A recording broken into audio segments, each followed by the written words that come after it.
On a warm February afternoon in 2001, the Daytona International Speedway felt electric. The Daytona 500 was reaching its climax, and millions of fans were watching a familiar figure patrol the track with quiet authority.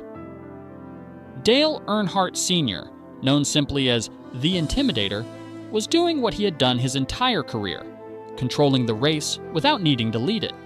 Running in third place, he focused not on personal victory, but on shielding his teammates ahead of him, Michael Waltrip and his son, Dale Earnhardt Jr. It was a role that suited him perfectly: protector, strategist, legend. Then, in the final moments of the race, everything changed. A brief and seemingly routine touch between Earnhardt's number. 3 Chevrolet and Sterling Marlin's car unsettled the balance.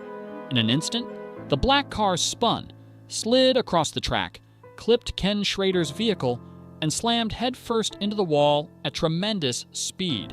At first glance, it looked like countless crashes fans had seen before.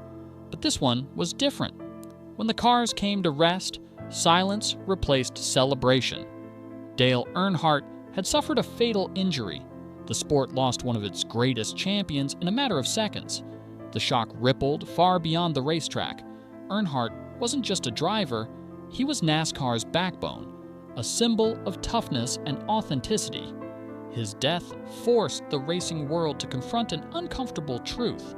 The safety measures of the era were not enough. Concrete walls absorbed nothing. Head and neck restraints were optional. What had long been accepted as part of racing suddenly became unacceptable. As grief spread, anger followed. Many fans, desperate for answers, focused their emotions on Sterling Marlin. Though NASCAR ruled the incident a racing accident with no fault assigned, Marlin found himself at the center of public blame. He endured harsh criticism, threats, and years of silent scrutiny.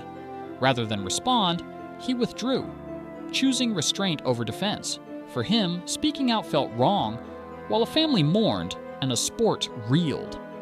Decades later, Marlin finally allowed himself to reflect publicly.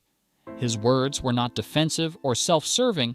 Instead, they carried the weight of someone who had lived with a moment frozen in time.